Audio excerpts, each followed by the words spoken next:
오늘은 하느님의 활동에 관해서 말씀드리는 시간을 가지려고 합니다. 기도가 하느님의 현존에, 하느님의 품 안에 머물러 있는 것이다. 하느님이 우리를 당신의 품 안으로 부르신다라고 하는 말씀을 드렸는데요. 그래서 우리가 당신 안에 머무르게 될 때 하느님께서 어떻게 우리 안에서 어떻게 활동하시는지, 즉 하느님이 무슨 일을 하시는지에 관한 이야기 오늘 같이 드리도록 하겠습니다. 시편 42편에서 이렇게 노래합니다. 제 영혼이 하느님을, 제 생명의 하느님을 목말라 합니다. 하느님이 우리를 목말라 하신다라고 하는 말씀을 제가 이제 쭉 드렸습니다. 태초에 인간을 창조하실 때 당신 사랑으로 창조하시고, 그래서 그 인간과 함께 있고 싶어서 인간을 찾아오시고, 또 당신에게서 멀리 떠난 인간을 끊임없이 당신에게로 부르면서 나는 이미 너희와 함께 있다라고 이렇게 말씀을 하시는 분이셨는데, 거꾸로 우리 편에서도 하느님을 찾는다라고 하는 것이죠. 우리는 근본적으로 하나님을 그리워하게 되어 있습니다. 가톨릭교회 교리서 2560항에 보면 이런 구절이 나옵니다. 하느님의 선물을 알았더라면. 요한복음 4장에 예수님과 사마리아 여인과의 대화에 나오는 이야기입니다. 여인이 물을 기르러 우물가에 갔는데 그때 거기서 예수님을 만나게 되죠. 그러면서 예수님이 그 여인에게 나의 마실 물을 좀 달라라고 이렇게 청하면서 이야기가 시작이 되는데, 사실은 예수님이 그 여인에게 물을 청하는 게 아니라 내가 너에게 물을, 영원한 생명의 물을 주고 싶다라고 하는 이야기로 넘어가게 됩니다. 그래서 그 여인이, 즉 사람이, 하느님이 너희에게 주고 싶어하는 영원한 생명의 이 물, 이 물을 너희가 알았더라면, 그러면 내가 너희에게 이 물을 주고 싶어서 애타해하는 나의 마음, 이것을 알았을 텐데라고 하는 것이죠. 그러면서 하느님 나에게 와서 그 내가 너희에게 주고 싶어하는 그것을 청할 텐데라고 이렇게 표현합니다. 하느님 입장에서는, 예수님의 입장에서는 사람들에게 생명의 물을 주고 싶어서 애타야 한다라고 하는 것이죠. 이것을 우리가 깨달을 필요가 있다라고 하는 것입니다. 교리서에 나옵니다. 우리가 물을 기르러 가는 우물가, 바로 그곳에서 기도가 무엇인지 놀랍게 드러난다. 그리스도께서는 모든 사람을 만나시려고 우물가로 나오신다. 그리스도께서는 먼저 우리를 찾으시는 분이시고 마실 물을 달라고 우리에게 청하시는 분이시다. 예수님께서 목말라 하신다. 우리에게 그 물을 주고 싶어 하시는 분, 영원한 생명의 물을 주고 싶어 하시는 분이시다. 그래서 우리를 애타게 찾으시는 분이시다라고 하는 것입니다. 예수님의 청은 우리를 갈망하시는 하느님의 깊은 목마름에서 나온다. 성경 처음부터 끝까지 내내 내가 너희와 함께 있다 라고 하면서 우리를 끊임없이 당신 곁으로, 이미 우리와 함께 있는 당신 곁으로 우리를 부르시는, 우리를 목말라 하는 분이시다라고 하는 것이죠. 그러면서 아주 아름다운 말을 여기에 이렇게 표현합니다. 우리가 알든 모르든 기도는 하느님의 목마름과 우리 목마름의 만남이다. 하느님께서는 우리가 당신을 목말라 하기를 갈망하신다.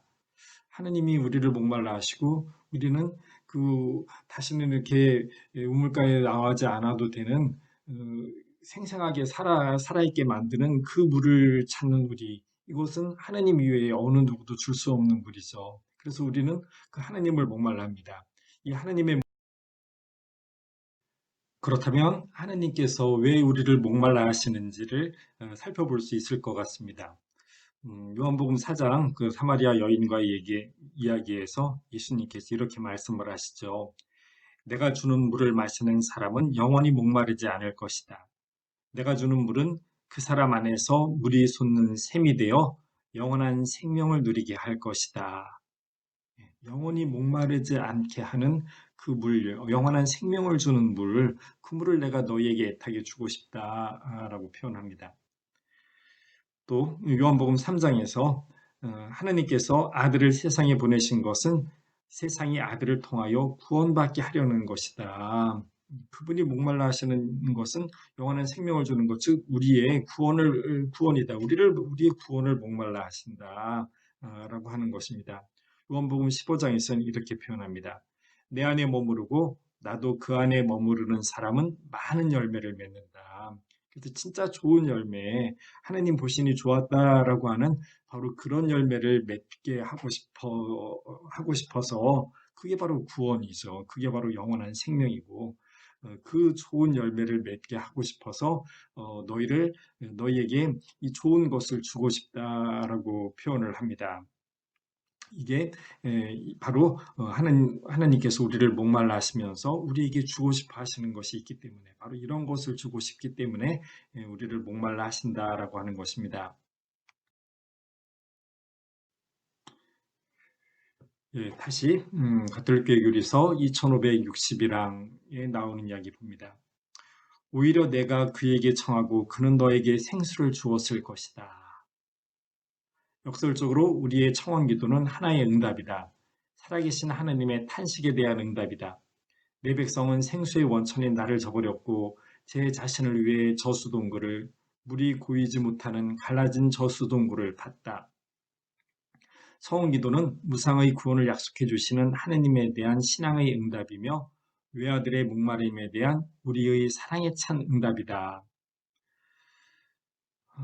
예수님께서 말씀하시죠. 거꾸로 내가 너희에게 다시는 목마르게 하지 않는 물을 줄 텐데 그래서 그 여인이 그럼 그 물을 좀 저에게 주십시오라고 이렇게 표현을 하는데 그 여인의 청 그리고 사실 우리들의 모든 이들이 가지고 있는 바로 이 같은 이 청은 사실은 예수님이 하나님이 먼저 우리에게 넣어주신 갈망이다라고 하는 것입니다.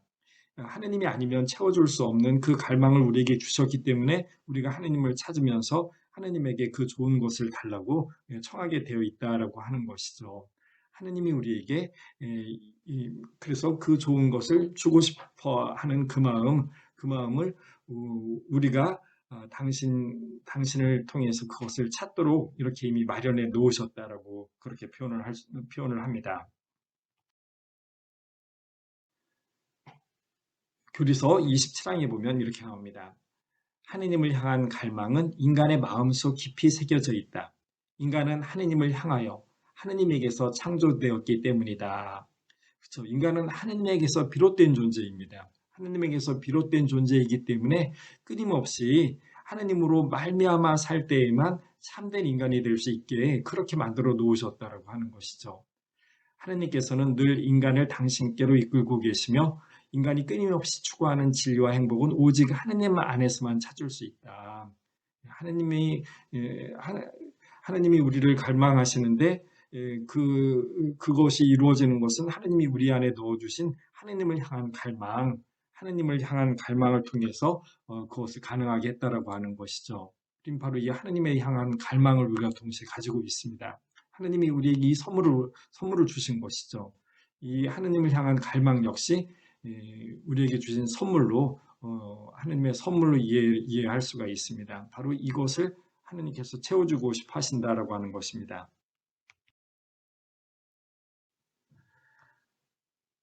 다시 교리서 2548항에 이렇게 표현합니다.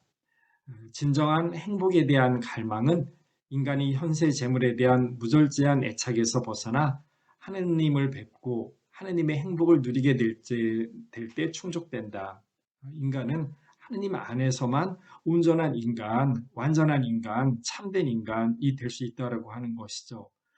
즉 하느님의 모상이라고 하는 인간 고유의 특징, 인간의 그 고귀함, 그것은 다시 하느님 안에서 온전히 완전하게 회복될 수 있다라고 하는 것입니다. 그래서 다시 나옵니다. 하느님을 배우리라는 약속은 모든 행복을 초월합니다. 성경에서 본다고 말하는 것은 곧 소유한다는 말입니다.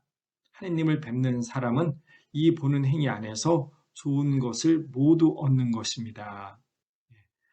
하느님을 뵙게 될 때, 하느님으로 말미암아 살게 될 때, 그 하느님께서 우리에게 좋은 것을 주고자 하는 그것을 얻어서 우리가 하느님을 닮은 모습, 온전한 인간, 행복한 인간, 참된 행복의 인간이 될 수 있다라고 하는 것이죠.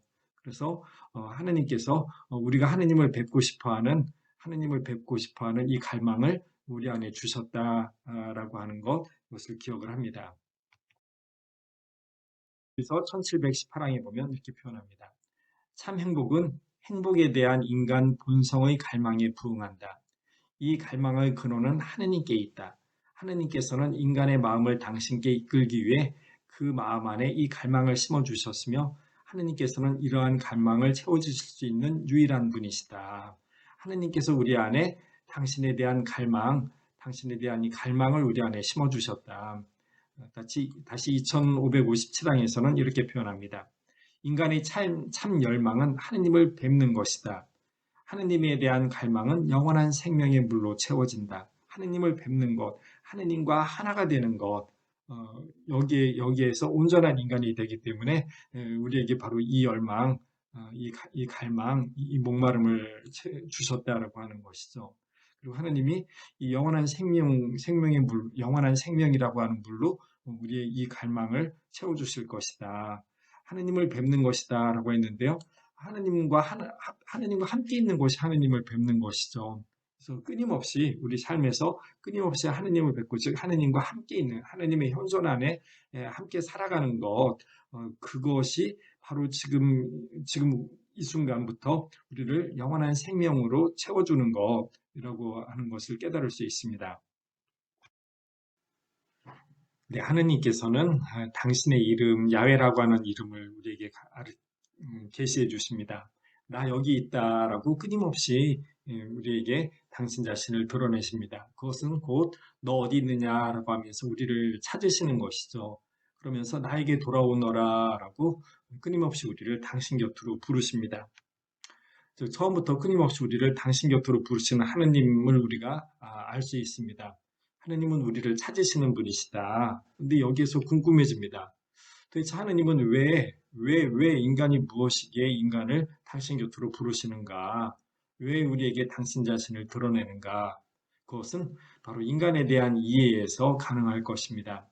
인간이 무엇인지 이해할 때, 이 인간을 부르시는 이유, 당신을 우리에게 계시하신 이유, 이것을 깨달을 수 있을 겁니다. 오늘 이 과정을 통해서 하느님께서 인간을 부르시는 이유, 즉 인간에게서 무엇을 하고 싶어 하시는지 하느님의 활동에 대해서 우리가 이해하는 시간을 가져보려고 합니다. 그러면 인간이란 무엇인가라고 하는 질문을 해봅니다. 그 먼 옛날부터 우리 인간이 늘 가져왔던 질문이죠. 이것에 관해서 우리 가톨릭 교회에서는 아주 간단하게 대답을 합니다. 성경에 바로 그 대답이 제일 처음에 나와 있죠. 바로 이것을 이야기를 합니다. 하느님께서는 당신의 모습으로 사람을 창조하셨다. 이것이 인간에 대한 가장 기본, 가장 근원입니다. 인간은 하느님의 모습으로 하느님을 닮도록 창조되어 있다. 그것을 한마디로 인간이란 하느님의 모상이다라고 표현을 합니다. 모상, 모사되어 있다, 판박이이다. 그 모습이 하느님의 모습이 판박이 되어 있는 존재이다. 이것이 인간에 대한 가장 근본적인 이해입니다. 그런데 한번 생각을 해봅시다. 정말 우리 인간이 하느님을 닮았나? 하느님의 판박이인가? 물론 저같이 이렇게 멋진 사람의 모습을 볼 때에는 하느님을 닮았다라고 표현할 수 있지만 정말 우리들 세상 살아가는 모습들, 우리 주변에서 내 안에서 일어나고 있는 온갖 것들을 바라볼 때 내가 인간이 정말 하느님을 닮았다라고 그렇게 표현할 수 있을 것인가? 사실 쉽지가 않습니다. 우리 현실을 한번 살펴봅시다. 우리 주변에서 일어나는 끔찍한 살인 사건들, 사람이 사람을 죽이고 심지어는 부모가 어린 아이를 굶어 죽게 만드는 경우, 학대해서 죽이는 경우 이런 경우들도 있습니다. 또 자식이 부모를 돈 때문에 어떤 이유 때문에 죽이는 이런 어마어마한 일들, 또 크고 작은 나라와 나라 사이에서 벌어지는 일들, 또 억울하다고 생각하는 부류의 사람들이 아무 상관없는 또 많은 어, 대량 많은 사람들을 또 죽이는 이런 일들이 끊임없이 일어납니다. 거대한 전쟁을 일으키면서 몇십만 명, 몇백만 명이 죽는 이런 일들을 사람들이 행하고 있죠. 이런 일들을 보면서 과연 인간이란 무엇인가? 하느님을 닮았다라고 할 수 있는가? 사람이 무엇인가 권력을 가지고 있으면, 힘을 가지고 있으면 그 힘을 가지고 다른 사람들을 억누르려고 합니다. 다른 사람들 위에 군림하려고 합니다. 온갖 종류의 갑질들이 바로 이런 것들을 뜻하죠. 조그마한 것이라도, 조그마한 어떤 권한을 가지면 그것을 가지고 다른 사람들을 위해서 사용하고 싶어하는 이런 마음들을 우리가 다 가지고 있습니다. 나의 이익을 위해서 다른 사람들을 해치는 온갖 종류의 것들, 다른 사람들이 억울한 일을 당하고 다른 사람들을 절망에 빠지게 하고 하는 이런 일들이 우리 가운데서 끊임없이 일어납니다. 그래서 나 편하고 나만을 바라보게 되면 다른 사람들에게 이것이 어떤 위험에 빠지게 하든지 또 죽음에 이르게 한다든지라고 하는 것에 외면하게 되죠. 그런 것의 대표적인 것이 음주운전 뭐 이런 것들이 아닐까 싶습니다. 또 내가 원하는 것, 내가 목적으로 하는 이익을 위해서 많은 뭐 크고 작은 많은 기업 활동을 하려고 하면서 많은 비리들이 있는 것이 사실이죠. 그렇게 나의 이익, 우리의 이익을 위해서 온갖 좋지 않은 짓, 해서는 안 되는 일들을 하게 되는 것, 그런 모습들을 우리 인간 사이에서 끊임없이 보게 됩니다. 그래서 나의 이익 때문에 위험한 일, 힘든 일, 괴로운 일, 죽음에 빠질 수 있는 일들을 약자들에게 다 떠넘겨 버립니다. 이것이 사람의 모습입니다. 그리고 무엇인가 하려고 하면 끊임없이 자기의 이익들을 표출을 합니다. 뭐 한 가지만 하려고 해도 누구는 찬성하지만 누구는 반대합니다. 거기에 가장 중요하게 작동하는 것은 나의 이익입니다. 나의 이익이 되느냐 안 되느냐에 따라서 그것을 하거나 반대하거나라고 하는 이러한 모습들을 보입니다. 이것이 정말 필요한 그 사람, 우리 전체를 바라보는 것이 아니라 나의 관점에서만 바라보면서 결사반대라고 하는 것을 머리띠를 두르고 현수막을 치고 그러면서 반대하고 찬성하고 이런 모습을 보입니다. 나의 이익을 위해서라고 한다면 못할 일이 없는 것이죠. 예. 정말 인간이 이런 다양한 모습들을 보일 때 과연 인간이 하느님의 모상인가, 하느님을 닮았다라고 할 수 있는가, 이것에 대해서 우리가 심각하게 생각해 보지 않을 수가 없습니다. 이것에 대해서 좀 더 깊이 생각해 볼 수 있는 기사 하나를 한번 인용해 보았습니다. 어느 신문 기사입니다. 국내 최대 규모의 대기업에 근무 중인 B씨. 얼마 전 그는 회사 구매팀에 소속되어 있던 선배 중 한 명이 협력 업체로부터 수십억 원대의 로비를 받다 덜미를 잡혔다는 소식을 들었다. 하지만 더 놀라운 것은 주변의 반응이었다고 한다. 많은 직장 동료들은 수십억 원대의 돈을 빼돌렸다면 몇 년간 감옥에 가더라도 남는 장사가 아니냐는 의견이 지배적이었던 것이다. B씨는 다음 인사 때 해당 팀으로 옮길 경우 자신도 한몫 챙길 구상을 이미 마쳤다는 사람도 있다라고 했다. 사람들이 이렇게 생각을 한다는 거죠. 그것이 해서는 안 될 일인 줄을 알지만 그래도 그것이 돈이 된다면 나에게 많은 이익을 가져다 준다면 내가 그 해서는 안 되는 그 일, 몇 년간 감옥에 가더라도 돈이 남는다면 그 일을 하겠다라고 하는 생각을 가진 사람들이 많다라고 하는 것이죠. 예. 그래서 이런 유혹에 많은 사람들이 실제로 넘어갑니다. 그래서 그 일들을 하죠. 음. 우리 주변에 아주 뭐 수도 없이 자주 보는 사건들입니다. 흥사단 투명사회운동본부 윤리연구센터가 지난해 말 전국의 초중고교생 11,000명을 대상으로 청소년 정직 지수를 조사한 결과 고교생의 56%가 이렇게 앞에서 들었던 것처럼 10억 원이 생긴다면 죄를 짓고 1년 정도 감옥에 가도 괜찮다라는 대답을 했다. 56%가 고교생의 56%가 해서는 안 되는 일인 줄을 알아도 그것이 나쁜 죄인 줄을 알아도 거기에서 내가 10억 원의 큰 돈이 생긴다면 그 일을 하겠다라고 대답을 한다라고 하는 것입니다. 중학생과 초등학생도 각각 39%, 17%가 동일한 대답을 한 것으로 나타났다. 이는 지난 2012년, 13년에 비하면 그 상황이 급격히 악화되었다. 점점 더 많은 학생들이 예, 거기 그 행동이 죄가 되는 줄 알지만 이익이 생긴다라고 한다면 그럼에도 불구하고 나는 그것을 하겠다라고 그렇게 대답을 하더라라고 하는 것입니다. 고등학생 10명 중에 6명이 바로 이런 식으로 생각을 한다라고 하는 것입니다. 도대체 왜 이럴까요? 왜 어려서 어떤 것이 올바른지라고 하는 것 다 아는데 그 올바른 것이 아니라 이렇게 이익이 생긴다면 올바르지 않은 줄 알아도 그것을 하겠다라고 이렇게 답하게 되는 것일까요? 이어지는 기사 내용입니다. 공존이나 공생의 가치에 대한 의식 역시 더 둔감해졌다. 이웃의 어려움과 관계없이 나만 잘 살면 된다. 라고 하는 것에 그렇다라고 답한 사람이 각각 초중고교생 19, 30, 45%에 달했다. 여기에 근원적인 문제가 있다라고 하는 겁니다. 나에게 이익이 된다. 나만 잘 살면 된다. 나 행복하면 그것 때문에 다른 사람이 어떻게 되던가 상관하지 않겠다라고 하는 이 의식이 점점 커지고 있다라고 하는 것이죠. 나만 바라보는 것입니다. 나만 바라보게 되는 경향이 점점 커진다라고 하는 것이죠. 이것이 우리로 하여금 해서는 안 되는 것인 줄 아는 것, 죄라고 하는 것을 기꺼이 선택하게 된다라고 하는 것입니다. 바로 인간이 가지고 있는 근원적인 모습입니다. 이것을 바오로 사도가 이렇게 표현합니다. 나는 내가 바라는 것을 하지 않고 오히려 내가 싫어하는 것을 합니다. 내 안에, 곧 내 육 안에 선이 자리 잡고 있지 않음을 나는 압니다. 나에게 원의가 있기는 하지만 그 좋은 것을 하지는 못합니다.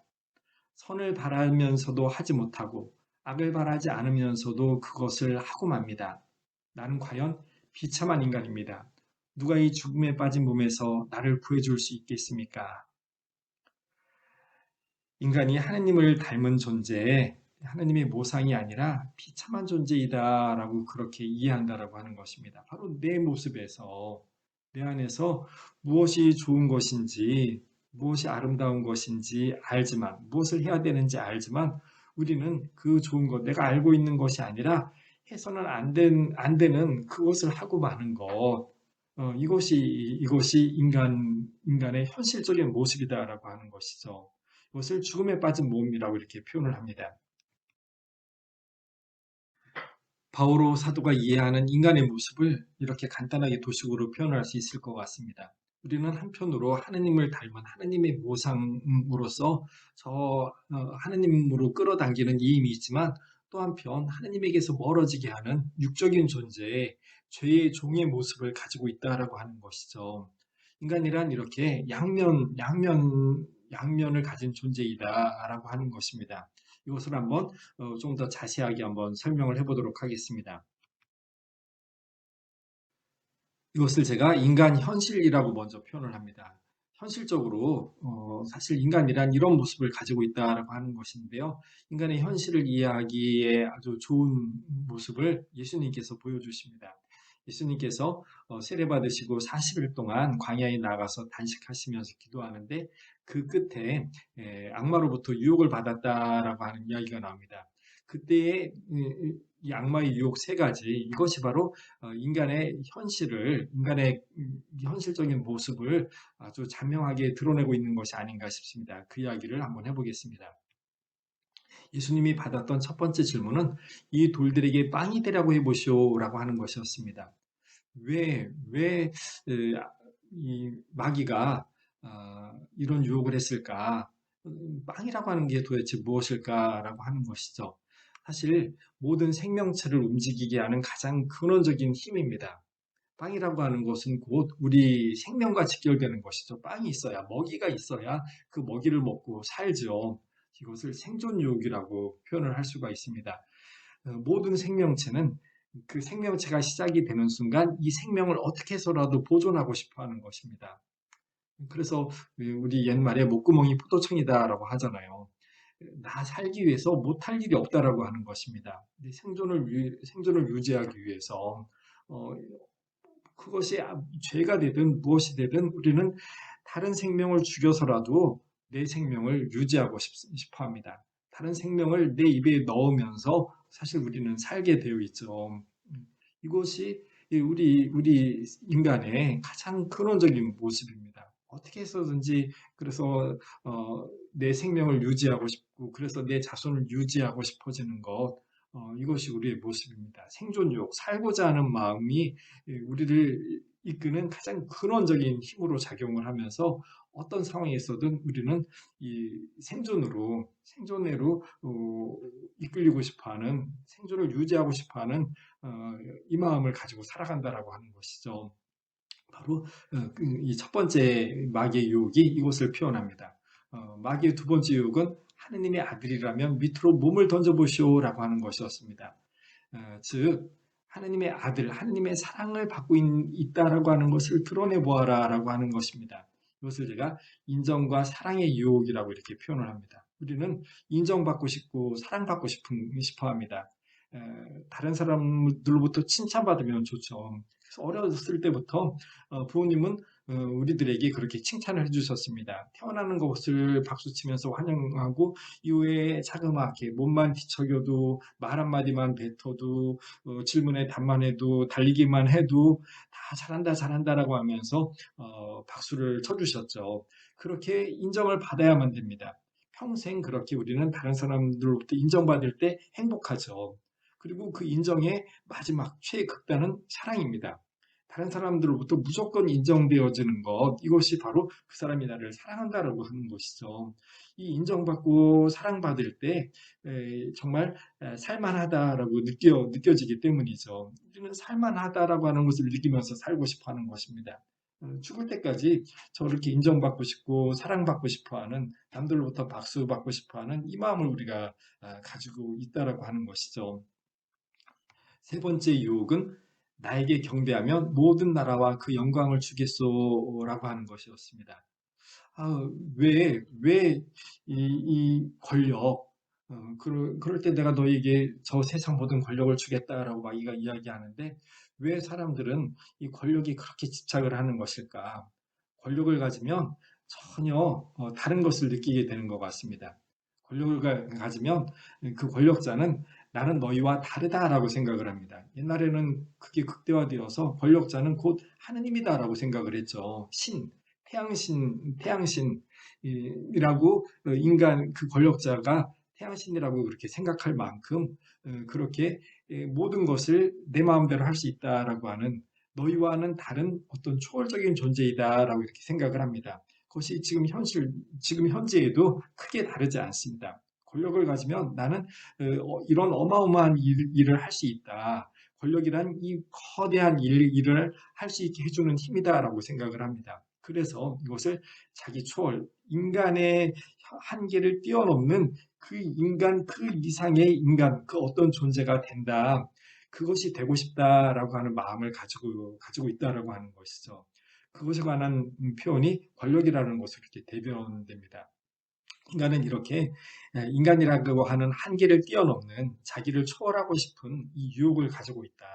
더 거대한 인간, 더 커다란 인간, 더 대단한 인간이 되고 싶다라고 하는 것이죠. 그것이 좋은 의미로 표현이 될 수도 있고, 권력을 가지면서 이 권력자가 자기의 권력을 행하면서 가지는 어떤 힘, 거기에서 표현이 될 수도 있습니다. 이것이 인간의 현실이다라고 하는 것이죠. 인간은 생명을 가지면서부터 살고 싶어하는 이 목숨을 유지하고 싶어하는 목숨을 부지하고 싶어하는 생존 유혹이라고 하는 게 있고 또 인정과 사랑을 받으면서 살고 싶어하고 인간 이상의 존재, 자기 초월자가 되고 싶어한다라고 하는 것입니다. 이것이 인간의 현실이다라고 하는 것입니다. 인간이기 때문에 당연히 살고 싶어하고 인정받고 싶어하고 사랑받고 싶어하고 대단한 사람, 뭔가 정말 참된 사람이 되고 싶어 하는데 그런데 인간의 현실은 이런 것들이 이 인간을 인간답게 만들어주지 못한다라고 하는 데에 커다란 문제가 있습니다. 우리는 살고 싶어 합니다. 그래서 살면 인간이 되는가요? 태어나서 그냥 참된 인간이 되는 건가요? 그러지 않죠. 살고 싶어 해서 다른 사람은 40년, 50년 살다가 죽는데 나는 100년, 120년을 산다라고 하면 더 오래 살았다라고 하면 그러면 진정한 인간인가? 그러지가 못하다라고 하는 게 인간의 현실이다라고 하는 겁니다. 우리는 박수 받고 싶어 합니다. 그래서 부모님이 박수 쳐주면 내가 진정한 인간인 건가? 그래서 사람들이 금메달 땄다고 박수 쳐주고 1등 했다고 박수 쳐주고 수석 합격했다고 박수 쳐주면 그러면 그 사람이 정말 인간다운 인간이 되는가? 그러지 않죠. 그거는 어떤 한 부분에 관한 문제일 뿐입니다. 내가 누군가로부터 사랑받으면 그러면 그때 참된 인간이 되는가? 많은 경우에 그렇게 느끼지만 우리는 그것으로도 충분하지 않다라고 하는 것을 자명하게 깨닫고 있죠. 그 이상의 그 무엇인가를 우리는 또 바랍니다. 내가 대단한 권력을 가지고 있어서 내가 너희와는 다르게 이렇게 대단한 힘을 가지고 있다라고 하는 것을 보이면서 산다라고 하더라도 그렇다라고 하더라도 그것이 온전한 인간은 아닙니다. 권력을 가졌다라고 해서 어떤 힘을 가지고 있다라고 해서 그것이 곧 인간다움을 드러내는 표지가 되지는 못하죠. 대통령이라고 해서 그 인간이 참된 인간인 건가? 임금이라고 해서 온전한 사랑인 건가? 그러지 않다라고 하는 것이죠. 우리는 어쩔 수 없이 이런 모습을 가지고 있지만 이것을 찾게 되어 있지만 그러나 여기에 굉장히 이끌리면서 살 수밖에 없지만 그러나 이것들이 우리를 인간다운 인간이 되게 해주지는 못한다. 이것을 그래서 저는 본능이라고 이렇게 표현합니다. 우리는 본능을 가지고 산다. 이 본능에 의해서 어쩔 수 없이 본능에 이끌려서 우리는 살고자 하고 후손을 남기고자 하고 조금 더 좋은 것 먹고 또 조금 더 좋은 집에서 좀 더 좋은 생활을 하고 싶어 하지만 또 많은 사람들로부터 인정받고 박수받고 사랑받고 그러고 싶어 하지만 또 더 나 이상의 나가 되고 싶어 하는 이런 모습을 가지고 있지만 이것이 인간을 인간답게 해주지는 못하더라라고 하는 것이죠. 인간을 근원적으로 이끄는 가장 강력한 힘, 그 본능이라고 이렇게 표현을 해보았습니다. 이것이 인간의 현실이다라고 하는 것이죠. 그런데 인간이 현실에 만족하면서 살지는 않습니다. 우리는 인간 이상이 되고 싶어 합니다. 진짜 인간다운 인간이 되고 싶어 한다라고 하는 것이죠. 우리에게 있어서 인간의 이상, 그것은 자명합니다. 하느님의 모상이라고 하는 것이죠. 우리는 하느님의 모상으로서 하느님을 닮은 존재, 하느님과 하나가 되는 존재, 이런 존재가 되고 싶다라고 하는 것이죠. 이것을 지혜서 2장 23절에서는 이렇게 표현합니다. 하느님께서는 인간을 불멸의 존재로 창조하시고 당신 본성의 모습에 따라 인간을 만드셨다. 인간이 하느님의 겉모습을 닮은 게 아니잖아요. 하느님의 본성을 닮았다. 우리 인간 안에는 하느님의 본성을 닮은 부분이 있다. 이것이 바로 하느님을 닮았다라고 하는 것의 내용이다라고 하는 것이죠. 베드로 이서에서는 이렇게 표현합니다. 그리스도께서는 우리를 하느님의 본성에 참여하게 하셨습니다. 예수님이 우리와 똑같은 한 인간이셨지만 그분께서는 하느님과 같은 분으로 당신 자신을 드러내어 주셨고 우리가 이 예수님을 보면서 하느님을 볼 수가 있다. 아, 예수님께서는 하느님을 드러내는 분이셨구나. 마찬가지로 우리도 예수님과 똑같은 인간으로서 우리도 하느님의 모습을 드러내어 줄 수가 있다. 그래서 바로 예수님께서 보여주신 하느님의 모습, 이것을 하느님의 본성이라고 표현할 수가 있을 텐데 우리도 이 하느님의 본성을 드러낼 수 있는 존재가 될 수 있다. 그 길을 예수님이 우리에게 보여주셨다라고 할 수가 있죠. 그것을 베드로 사도 이렇게 표현한 겁니다. 그리스도께서는 우리를 하느님의 본성에 참여하게 하셨다. 우리에게는 그렇게 하느님의 본성에 따라서 만들어졌고 하느님의 본성을 드러낼 수 있는 존재이다라고 하는 것이죠. 이것이 인간의 고귀한 모습, 참으로 인간다운 모습이다라고 이렇게 표현을 합니다. 즉 인간에게는 현실적으로 가지고 있는 모습, 본능의 모습이 존재하는데 그거와 다르게 또 한편에서는 인간 그 이상의 인간이 되고 싶어 한다. 그것을 하느님의 모상이라고 표현할 수가 있고 다른 말로 하느님의 본성을 가지고 있다라고 이렇게 표현할 수 있다라고 하는 것이죠. 그래서 우리가 본능에 따라서 살지만 이 본능은 우리 인간을 유지시켜주는 가장 기본적인 힘이죠. 그런데 이 본능은 인간을 인간답게 만드는 것이 아니다라고 하는 것입니다. 인간을 유지시켜주지만 인간을 인간답게 만드는 것이 아니다. 인간을 참된 인간답게 만들어주는 것은 바로 이것, 하느님을 닮았다라고 하는 하느님의 본성이다라고 하는 것이죠. 우리는 하느님의 본성을 가지고 있어서 이 하느님의 본성에 따라서 살아갈 때 그때 참된 인간 이상의 진짜 온전한 인간이 될 수 있다. 하느님의 모습을 닮을 수 있다라고 하는 것이죠. 그렇다면 여기서 한번 생각을 해봅니다. 우리 안에 담겨져 있는 이 인간 본성, 하느님의 본성이라고 하는 것이 무엇인가라고 하는 것이죠. 그러면 여기서 인간 본성이란 무엇인가, 아, 인간을 인간답게 해주는 것은 무엇인가라고 하는 것을 한번 더 생각을 해보겠습니다. 물론 인간에게 여러 가지 능력이 있지만 인간을 본능을 뛰어넘는 존재가 되게 하는 것, 인간의 본성을 드러내는 가장 중요한 것은 그러니까 이성이라고 이야기를 합니다. 생각하는 능력입니다. 한번 이 생각하는 능력을 가지고 한번 생각을 해보겠습니다. 왜 이성이라고 하는 게 우리에게 존재할까요? 생각하는 능력은 왜 있을까요? 생각한다. 도대체 뭘 생각하는 걸까요? 어, 그것은 결국 우리에게 선택과 판단을 하게 하는 것, 이성은 우리에게 선택과 판단을 하게 하는 능력이다라고 이해할 수가 있습니다. 이것을 할 것인지 아니면 저것을 안 할 것인지 이럴 때는 이렇게 하고 저럴 때는 저렇게 한다라고 하는 이것을 가능하게 선택을 하게 해주는 것이 이성이죠.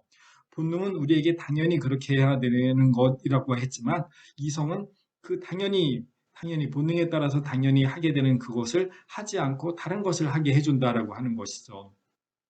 예를 들자면 어, 여러 날을 굶어서 배가 고픕니다. 그러면 앞에 빵이 있으면 그 빵을 내 입에다가 쏙 집어넣게 되어 있다라고 하는 것이죠.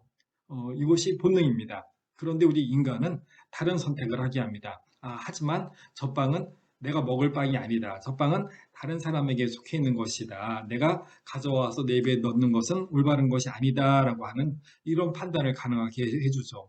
또 달리 생각을 하자면 나도 배가 고프고 너도 나와 똑같은 처지에서 배가 고픈 상황일 텐데 그렇다면 이 빵을 내 입에 넣는 대신에 내 입에 넣는 것은 나의 본능이지만 하지만 그것과는 다른 선택을 한다. 나는 이 빵을 내 입에 넣는 대신에 너의 입에다가 넣어주겠다라고 하는 판단을 할 수가 있죠. 이렇게 이성은 우리로 하여금 본능과 전혀 다른 선택, 다른 판단을 하게 하는 이 단초를 제공해주는 힘이다라고 하는 것이죠. 이것을 다른 말로 우리는 자유의지라고 표현을 합니다. 하나님께서 우리에게 이 자유의지를 주셨다. 본능을 뛰어넘어서 당연히 해야 되는 것 그 이상으로 이렇게 하거나 저렇게 할 수 있는 또 다른 능력을 주셨다라고 하는 것입니다.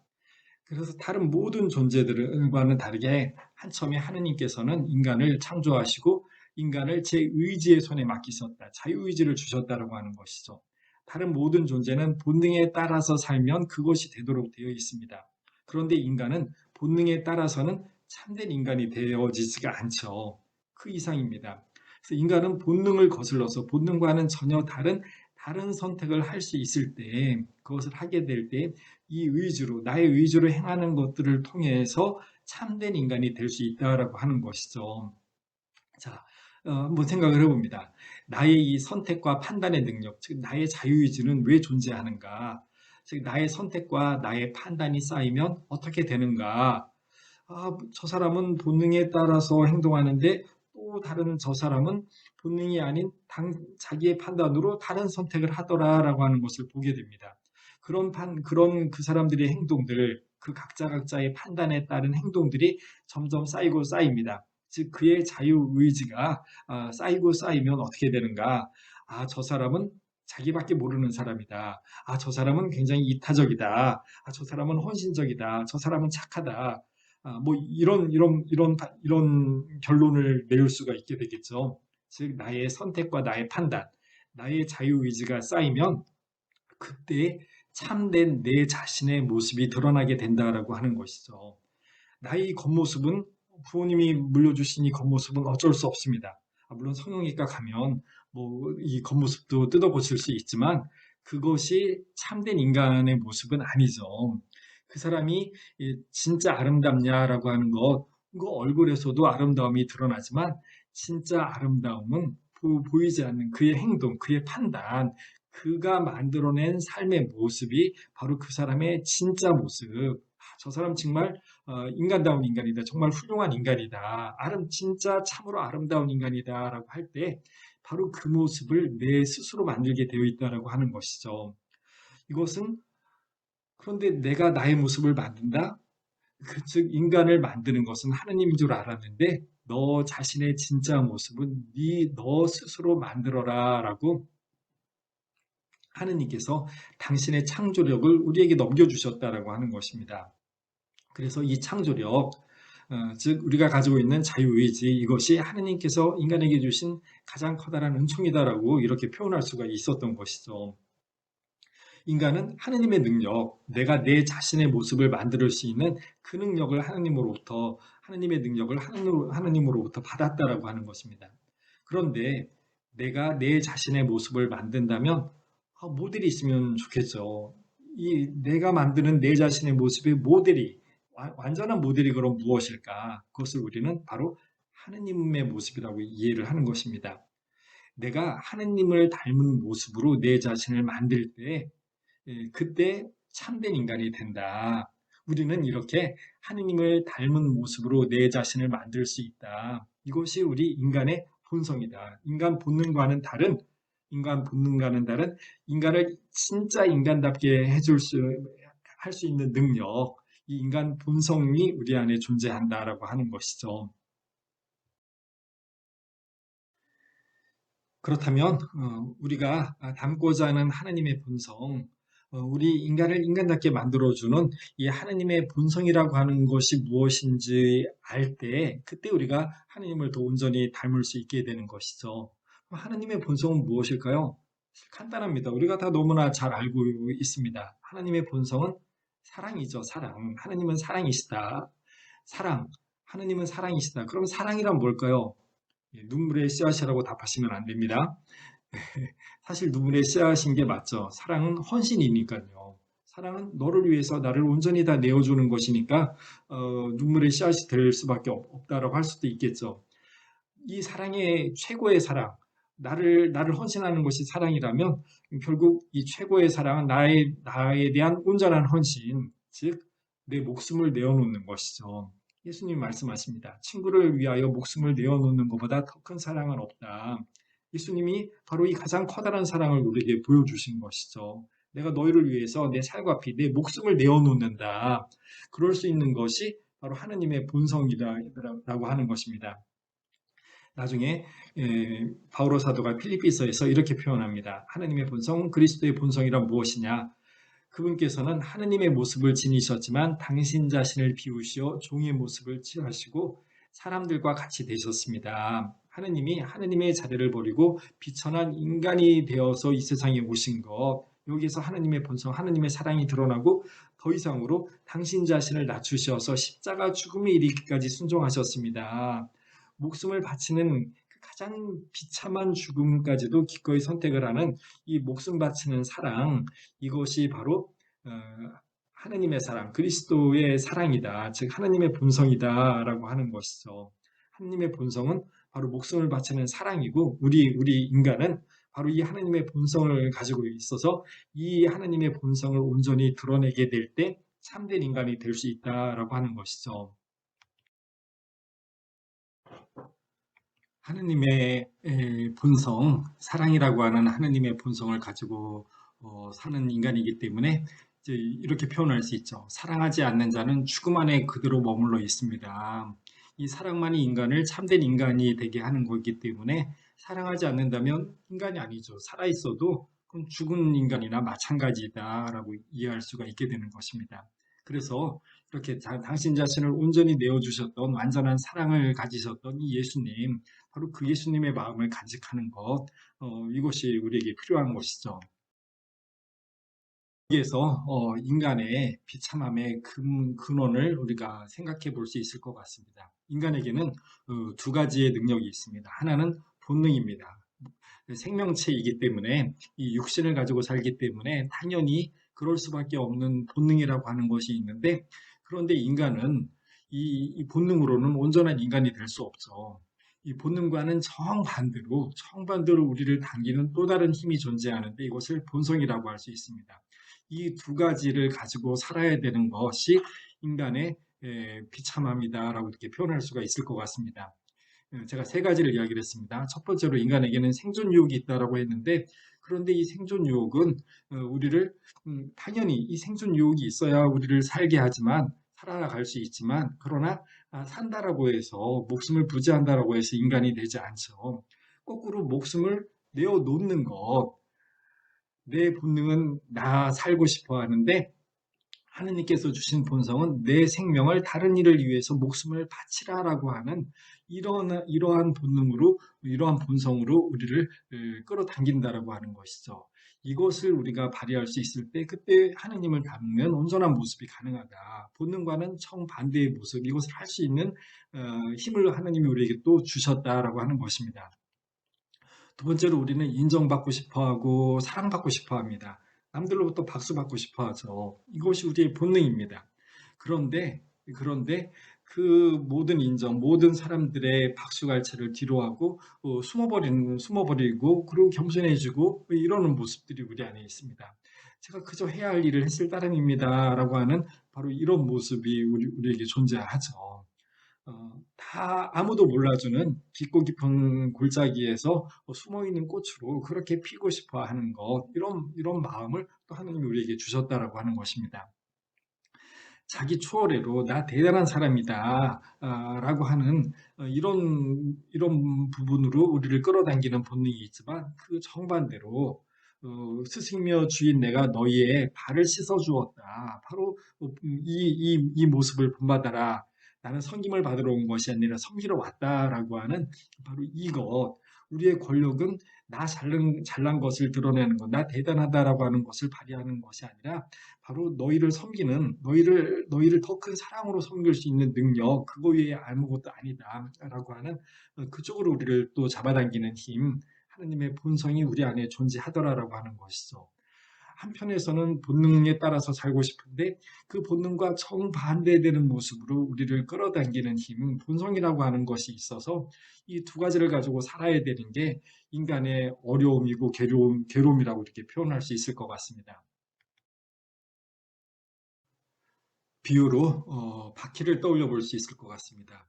바퀴가 굴러가기 위해서는 양쪽의 균형이 맞아야 되는데, 그것처럼 우리 인간에게는 본능과 본성이라고 하는 두 가지 정반대 방향의 이 두 가지를 함께 가지고 살아가면서 이 균형을 잘 맞춰야 한다라고 하는 것이죠. 본능이 우리를 인간다운 인간으로 만들 수 없다라고 하더라도, 본능이 없으면 우리는 살 수가 없습니다. 인간이 존재할 수가 없는 것이죠. 그러니까 본능은 없애버려야 될 것이 아니라 잘 다스려야 됩니다. 본성과 함께 균형을 잘 맞춰야 되는 것이죠. 음, 먹을 것을 내 입에만 넣는 이 본능에 따라서 살아서도 안 되지만, 내 입에는 안 넣고 다른 사람 입에다만 넣어주면 나는 며칠 살지 못하고 죽어버리고 마는 것이죠. 그러니까 본능과 본성을 균형을 잘 맞추어야 되는데, 그 균형을 맞추는 것이 나의 자유의지다라고 하는 것이죠. 나의 의지로 어느 때에는 어떻게, 이때는 이렇게 해서 내 생명을 유지하면서도 이 본성을 잘 표현할 수 있는, 하느님을 잘 닮을 수 있는 이것을 찾아내서 만들어 나가야 된다라고 하는 것이죠. 바로 사도가 이렇게 표현했습니다. 나는 내가 바라는 것을 하지 않고 오히려 내가 싫어하는 것을 합니다. 내 안에 곧 내 육안에 선이 자리 잡고 있지 않음을 나는 압니다. 나에게는 원의가 있기는 하지만 그 좋은 것을 하지는 못합니다. 선을 바라면서 하지 못하고 악을 바라지 않으면서도 그것을 하고 맙니다. 나는 과연 비참한 인간입니다. 누가 이 죽음에 빠진 몸에서 나를 구해줄 수 있겠습니까? 그런데 현실적으로 보면 이 본능과 본성의 균형을 잘 유지를 해야 된다고 하는데, 균형이 잘 유지가 되나요? 바로 사도가 바로 그걸 표현한 겁니다. 이 하느님의 본성에 따른 이 사랑을 실천하고 싶지만 많은 경우에 본능에 따라 살고 만다. 이 비참한 몸이다라고 이렇게 표현을 했던 것이죠.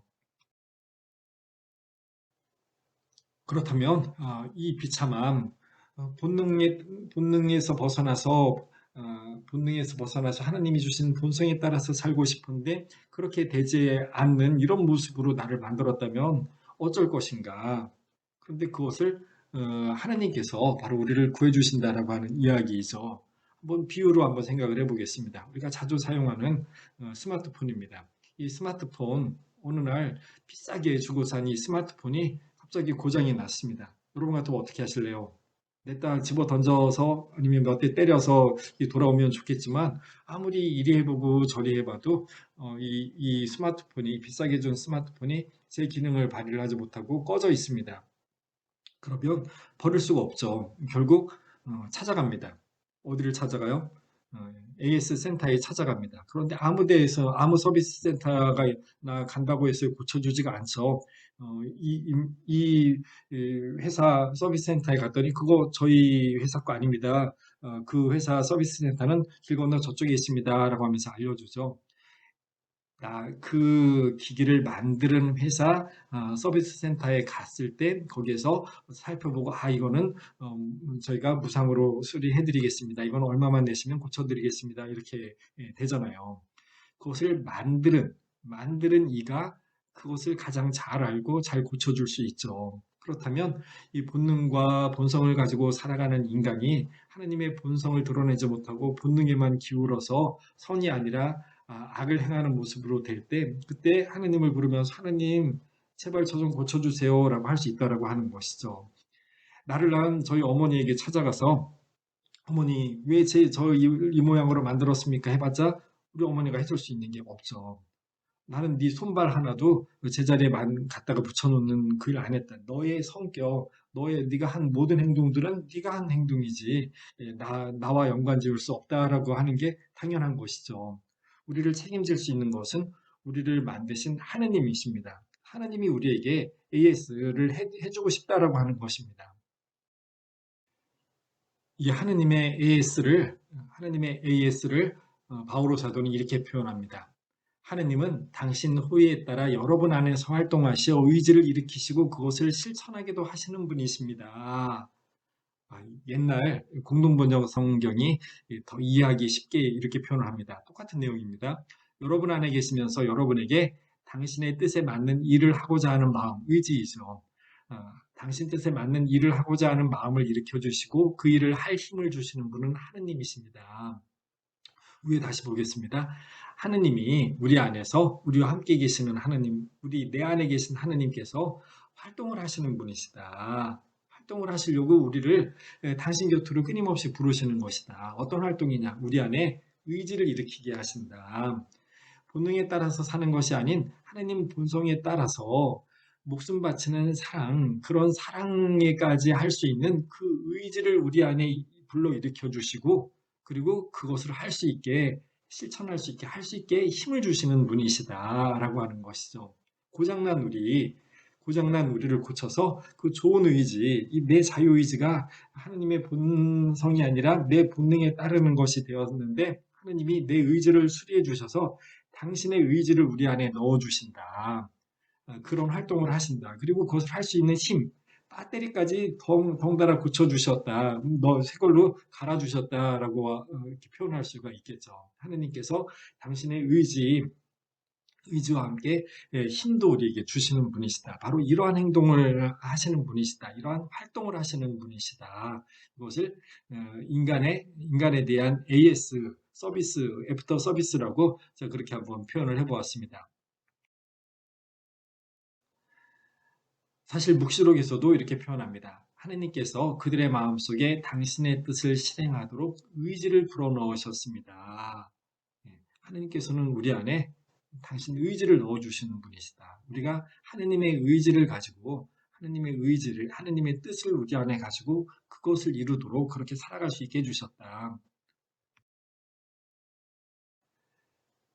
네.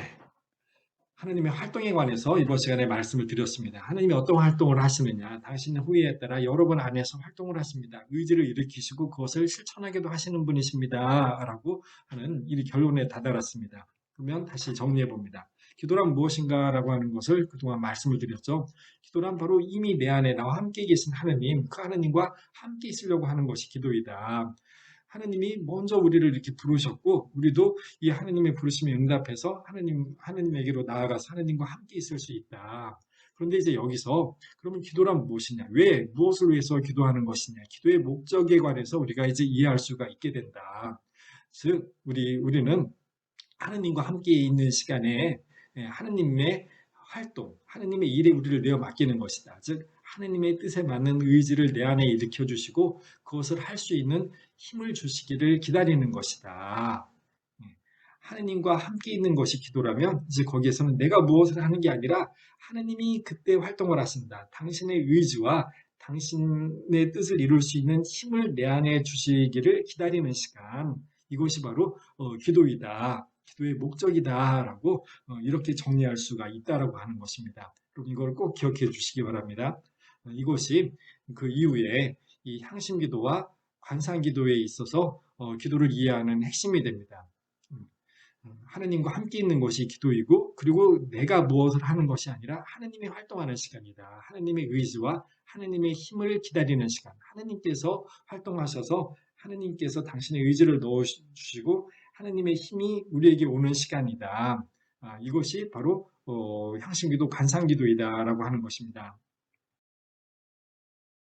자, 기도란 하느님과 함께 있습니다라고 했습니다. 그래서 예수님이 애타게 이야기를 하는 것이죠. 내 안에 머물러라. 나도 너희 안에 머무르겠다. 함께 하느님과 함께 있음 이 자리에로 우리가 불림을 받아서 하느님과 함께하는 것이 기도이다. 그리고 기도의 목적은 하느님께서 활동하셔서 하느님께서 나에게 의지를 주시고 힘을 주시는 것. 그 시간이다. 내가 무엇을 하려고 하는 시간이 아니다. 그래서 이제는 내가 사는 것이 아니라 그리스도께서 내 안에 사는 것이 되도록 하는 것. 바로 그분이 나를 이렇게 만들어 주시는 것이다라고 하는 것이죠. 그래서 나에게 힘을 주시는 분 안에서 그분의 힘으로 그분의 힘을 받아서 이제 내가 모든 것을 해 나갈 수 있게 되는 것이죠. 내 스스로는 사랑을, 좋은 것을, 선을 그것을 선택을 할 수 없지만 그분이 주시는 의지와 힘을 통해서 그것을 해낼 수 있다라고 하는 것이죠. 그래서 내 안에 머무르는 사람은 이제 많은 열매를 맺을 수 있다. 그분에게서 오는 양분을 받을 때 그때에만 좋은 열매, 많은 열매를 맺을 수 있다.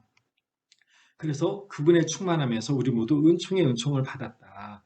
우리는 하느님의 충만함에서 은총을 받으려고 하는 것이다. 내가 하느님에게 무엇을 내어드릴 수 있는 그런 시간이 아니다라고 하는 것이죠. 이것이 우리 기도의 목적으로 이렇게 이해할 수 있을 겁니다. 목적에 따른 우리 결과로 이해할 수 있겠죠. 총정리 시간입니다. 사마리아 여인의 이야기로 제일 처음 시작을 했는데요. 그 우물이 있습니다. 우물가. 우물이 있는데 여기에 예수님이 먼저 찾아가시죠. 사실은 당신의 목마름 때문, 당신의 갈증을 풀기 위한 것이 아니었습니다. 하느님은 예수님은 목마름을 가지고 있었습니다. 그런데 저 우물에서 나오는 그 물이 하느님의 목마름을 채워줄 수 있는 게 아니었죠. 하느님의 목마름은 인간을 향한 목마름이었습니다. 그래서 한 여인이 다가오고 그 여인에게 저 물이 아니라 진짜 내가 너에게 주고 싶은 물이 있다. 영원한 생명을 주는 그 물을 내가 너에게 주고 싶다. 그것을 나에게 저 샘물이 아니라 그 영원한 물, 너를 영원히 살게 하는 그 샘솟는 물, 그 물을 나에게서 찾아라. 그것을 네가 안다면 나에게 청할 것이다. 그 물을 내가 너에게 주고 싶어서 내가 이 우물가에 왔다라고 하는 것이죠. 그래서 하느님의 목마름과 영원한 생명을 주는 그것에 대한 갈망에 우리의 목마름이 있습니다. 그것이 만나는 장소가 바로 저 우물가였는데 그 우물가가 오늘 우리에게는 바로 기도 시간이다라고 하는 것이죠.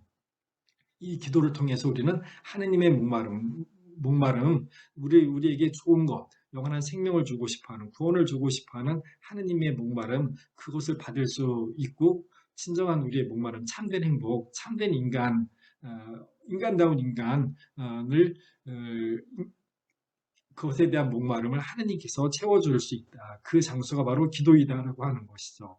그래서 교리서에서 표현했던 구절을 다시 떠올립니다. 기도는 하느님의 목마름과 우리 목마름의 만남이다. 예, 기도는 하느님의 목마름과 우리 목마름의 만남이다. 이렇게 표현을 해보았습니다. 그런데 교리서에서 또 이렇게 표현합니다. 기도는 싸움이다. 기도에 싸움이 있다. 그것은 바로 시간과의 싸움이다. 우물가에 나가서 우리에게 좋은 것을 주고 좋은 물, 영원한 생명의 물을 주고 싶어 하시는 하느님이지만 그 우물가에 나가는 시간, 우물가에 나가는 노력이 있지 않으면 그 물을 마실 수가 없는 것이죠. 그것은 바로 기도의 시간이다. 어떻게 해서든지 시간을 내어서 하느님과 함께 머무르려고 하는, 내 안에 머물러다오라고 했던 그 예수님의 간절한 말씀을 새기면서 그분 안에 머무르려고 하는 이 시간을 내어야만 된다. 그런데 시간을 내기가 너무 어렵죠. 싸움입니다. 싸움이라고 표현할 정도로 어떻게 해서든지 시간을 내서 그분의 품 안에, 그분 안에 머물러 있으면서 그분으로부터 의지와 힘을 받아서 그 좋은 것을 만들어낼 수 있는 모습이 되게 해달라고 하는 이 우리의 노력이 필요하다. 같이 이 기도의 싸움 어떻게 해서든지 시간을 내어서 하느님 안에 머무르는 기도하려고 하는 그런 마음들을 가지고 실제로 매일매일 그렇게 기도하도록 같이 노력하면 좋겠습니다.